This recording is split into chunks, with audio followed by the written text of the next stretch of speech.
What's up, guys? Dan for Forward Progress Madden.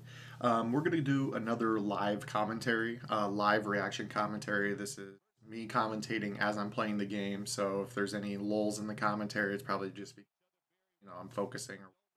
So I apologize for that.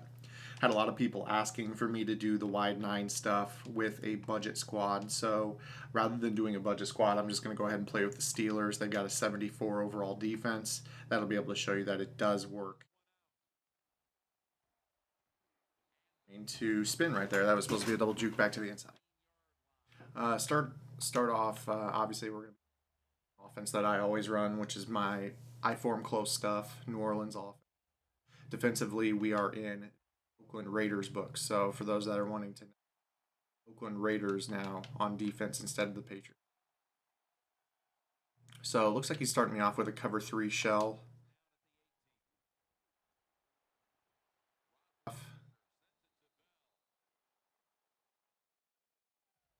Now that we're on the other hash, we'll go ahead and run our cover 3 beater since he wants to run cover 3. So when you have a skinny post and a streak on the same side of the field and it's the wide side of the field, the free safety is going to follow the skinny post. Heath Miller should be wide open down the middle of the field here. Just wait for it.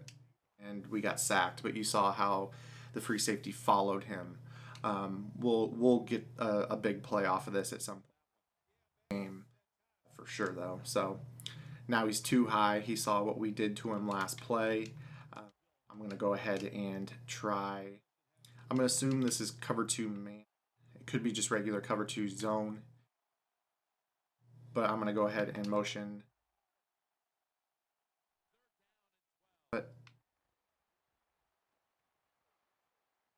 Got Heath Miller. Look at that awareness on Heath Miller. He hits the sideline, finds another hole in the zone, picks up a first down. He was in a base line cover 3 right there. So this guy really does like his cover 3 stuff. We'll go ahead and try our skinny post streak combination from a different play now. I'm going to go ahead and put Bell on a wheel to the wide side of the field. I'm going to block my fullback for extra protection. Try it. Hopefully, we got Heath Miller wide open down the middle of the field. That's what I'm talking about. Cover 3 killer.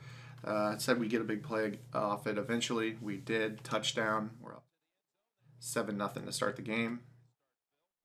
Now we'll be able to talk about the 4-3 wide 9 a little bit.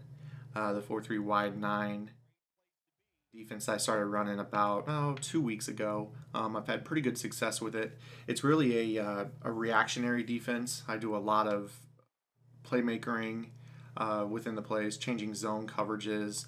And then when I want pressure, I've got a couple other packages that I go into for pressure. What's really nice about this is that you can run the 4D end stuff and get a wide 9 from that as well. So my opponent's going empty to start the game, so I'm going to go ahead and go nickel 4D end, and I'm just going to try to spy Romo. I'm going to re-deep him because I'm afraid of the verticals. And that's what he's running to start the game is verticals. He was looking for that seam route down the middle of the field, but I dropped that deep zone. Excuse me. So you can tell from the jump that's what he likes to do is he likes to run this verticals.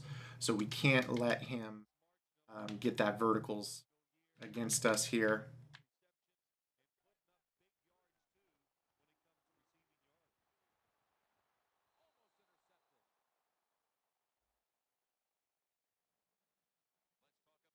Backer. So now we're going to go to, he's running verticals twice. We're going to go to cover 4. And I'm going to try to generate a pass rush right here. I'm going to re-blitz my 2D tackles just that way they somebody is responsible for the middle of the field. And that's a good pass to Jason Witten in the middle of the zone. I'm gonna go ahead and he called a timeout. I'm hoping he goes to QB sneak. So if I see that goal line package, I'm gonna go to my QB sneak defense, and it is. So 4-3 over, cover 3 flipped.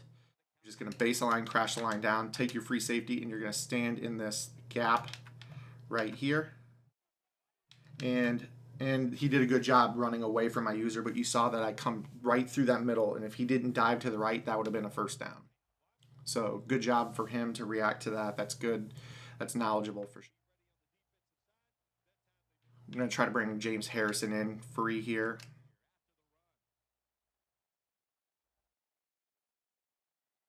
Oh.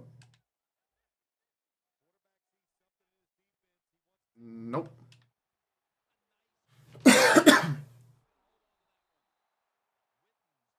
So this Cowboys empty that he's running is actually pretty annoying. I've had trouble with it in the past. Hopefully we'll be able to figure out how to stop it. He's blocking here.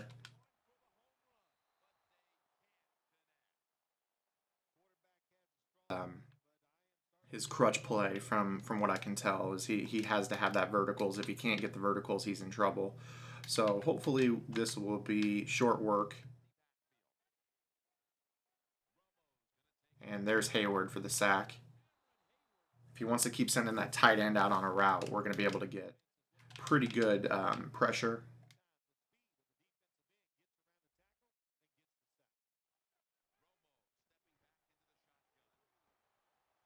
And there we go. Mike Mitchell's going to pick it off on the sideline. Ric Flair says woo.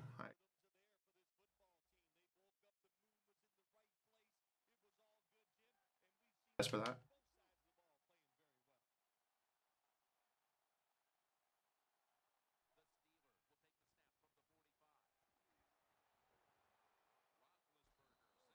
Let's see what that was. Just a Twitter notification. Going real quick.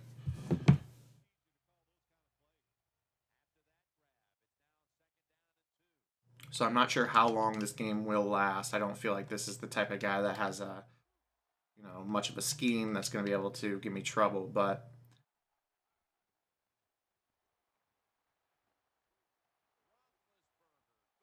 number 3, it's a problem for him.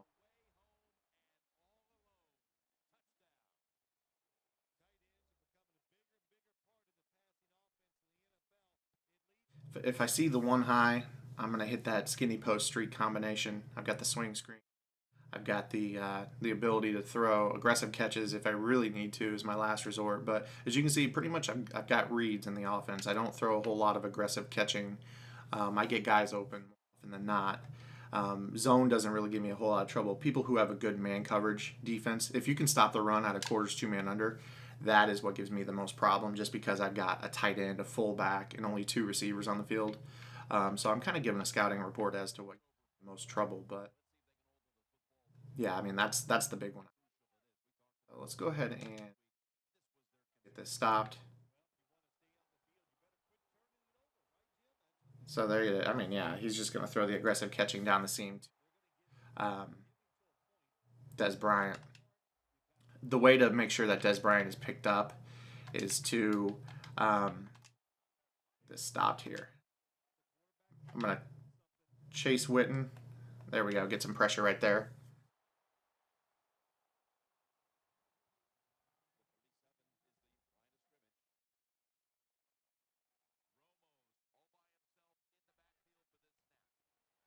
Oh, we found some gap. We found some gap pressure, boys. Live on stream, we found gap pressure.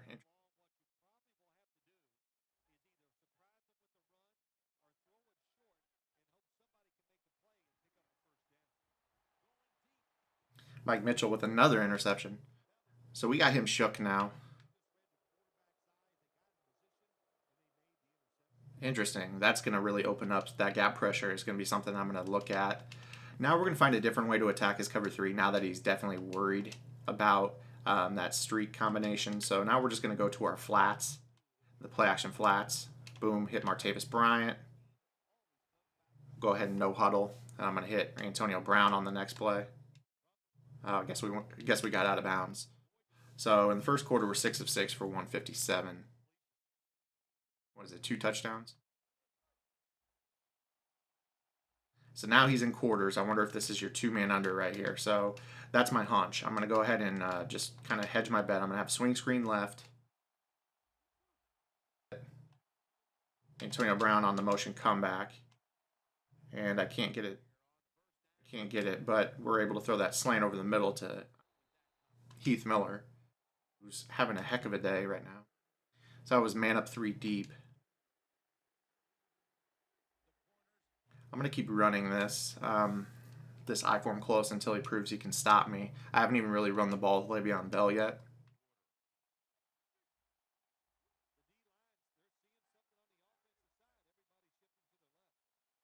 The other thing is Martavis Bryant is a huge vertical threat. So I wasn't able to snap the ball due to the long QB animation, so I motioned Brown back in. Now I'm going to motion back out. It's zone.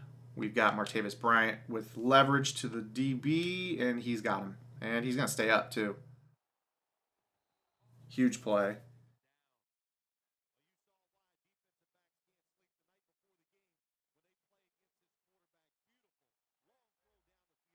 Now, I normally go ISO out of this, but I'm just going to spread him out right here. I'm going to put Heath Miller on the slant if it's man coverage. If it's zone coverage, we're going to throw quickly to Le'Veon Bell. We're going to find out real quick, and it is zone coverage. Throw that quick little shovel pass, try to pick up yardage out of it. I just want to see what he's got for me in the red zone more than anything. And audible out now. He hasn't run man coverage from this defense yet, so I'm just going to go ahead and try to get as many bodies in the area as possible. Just kind of like that. Notice I motioned Brown in just to put extra blockers in the area. Actually, Antonio Brown put a big block on the strong safety on that play. So, kind of showing you a little bit of some different stuff in the offense that I like to run. Just different looks for my. Everything is two back for me. I love the Steelers in this game. Heath Miller provides me security over the middle with his catch in traffic. He's a pretty decent run blocker, so I don't have to worry about shifting out tight ends like I do with my Mutt team. Tony G is a pure receiver with no run blocking ability, so I have to have those run blocking tight ends as well to kind of supplement him.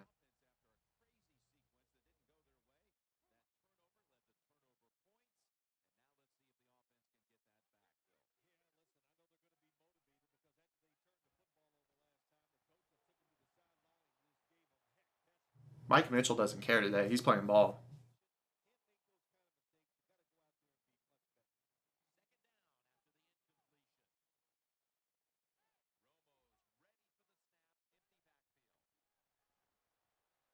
There we go. Got some pressure. Bud Dupree coming off that edge. So we just labbed up some pressure out of this mid-game, fellas. Mid-game, we just got some pressure, and that's going to be huge. All right, so he's in cover three again. Don't know why. We're going to go double flats. AB, 84, touch.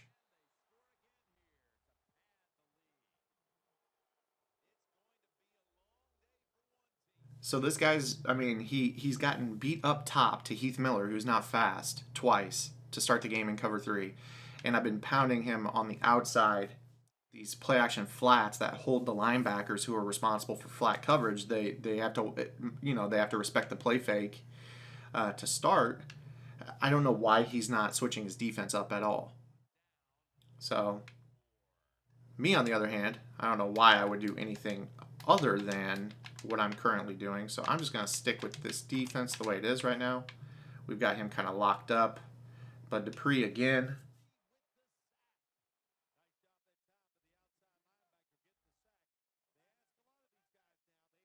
So the setup I'm running is pretty simple. I'm just... oh, he got him that time. He got him that time. Because I didn't get the guy re-deeped over there. So that's what happens in cover three. If you don't put an extra deep zone out there, that can happen. So so notice how I've got Mike Mitchell, who's responsible for flat. I've got him re-deep. And then see how he's just throwing it over and over to Dez down the middle. I mean, that's all he's got. So um,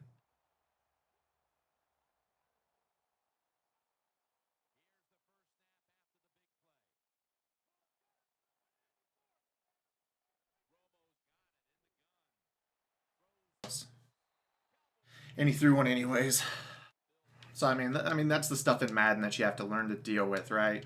I mean, you've watched me just stop him 4 times in a row. I run the exact same defense, and he throws it anyways, type of thing. I'm not mad at myself. There was nothing in my control that I could have done to stop him on that drive. He did get him open one time simply because off of the no huddle. So I guess that was my fault, if anything.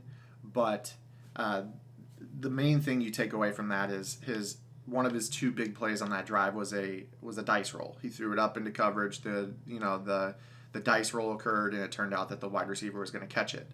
I was able to pick him off, the other two times. So this guy lives clearly off of he lives clearly off things that are not his control. He's just going to throw it up to Dez and let the game decide who's going to catch it. It's not a user thing.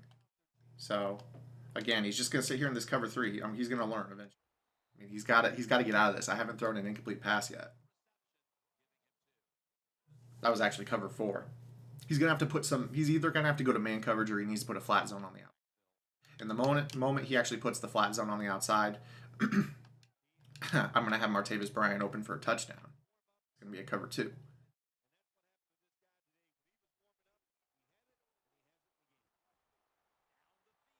And we're now 11 of 11.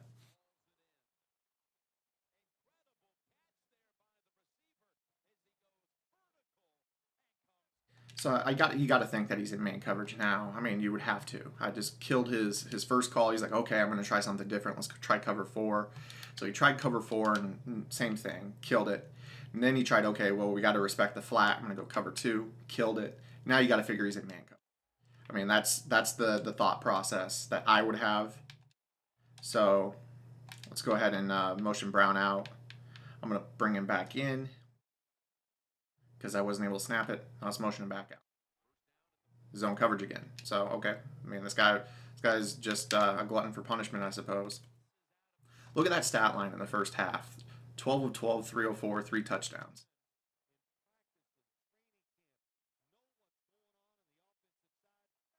I'm going to keep running that exact setup until this guy goes man coverage because I feel like he's going to mix it in soon.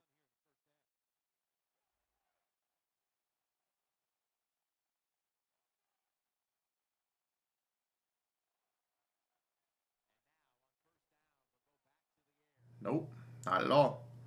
Le'Veon Bell. So now 13 of 13 for 319. We're on pace to throw for close to 700 yards. I'm actually going to run the ball right here, though. Good job.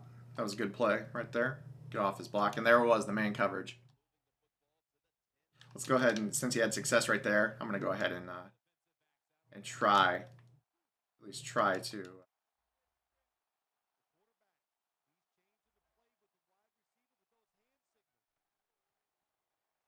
I'm going to scramble, Big Ben. Touchdown.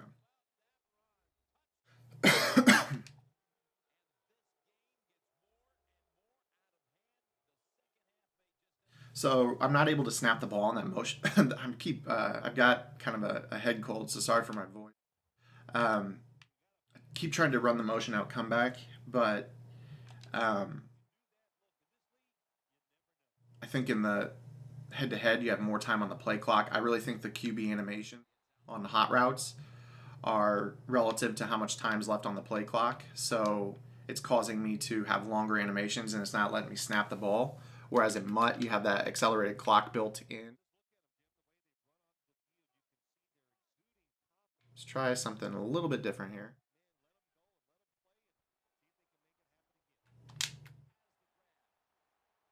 All right.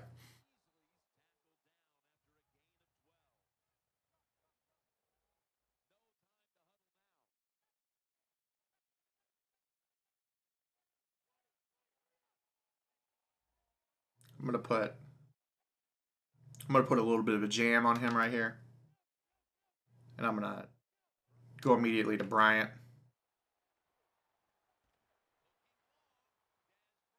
Yeah, see, he's just straight. He doesn't know. He doesn't have an answer. It's just dice roll time. That's what he's got.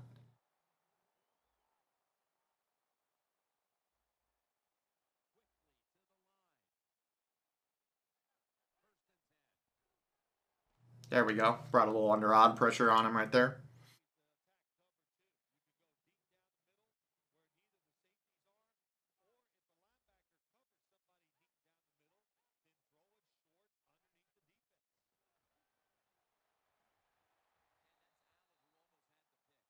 most people who run verticals want to get that middle guy, because that's the glitch of it, is that, you know, guys are going to follow that inside crossing route. And right there, I kind of baited him into that throw. So I let my inside guy follow the seam, and he's going to quit. So this is going to be the end of the video. I mean, look at that stat line, about as dominant as you can play. So most people, I'll finish that thought. Most people want you to follow that inside seam, that crossing route. And what I did right there is I let my deep zone follow that inside crossing route, and it made Dez look open, and then I went underneath it and lurked it. So that was how just the little things you can do to bait your opponent into bad reads. I shut it down, because I knew that's what he wanted. And then at the last minute in the red zone, I was like, he wants that. Let's make him think it's open, because he's gonna throw it if it's covered anyway. So let's at least make him think it's open, so he throws it with different timing. And then he threw that ball, so I didn't have to have a dice roll. He threw a bullet to him because he thought he was wide open, and I lurked it from underneath with Shazier. So, I mean, that's the little things you can do in your defense to kind of screw with your opponent's head. I didn't really do anything other than sit in the wide 9, bring the occasional pressure, and just adjust my zones that game. Granted, that guy wanted to sit in verticals. I mean, that's a problem play, though. I mean, that's a lot of people have trouble with that play, and it causes problems for them. So, hope you guys liked this video. I know my opponent wasn't very great, but just kind of a look into my mindset from an offensive and defensive standpoint. If you liked the video, give it a thumbs up. If you have any questions, comments, or concerns, drop them in the comments below, and I'll see you guys next time. Until then, this is Zan. Get in the lab, and good luck.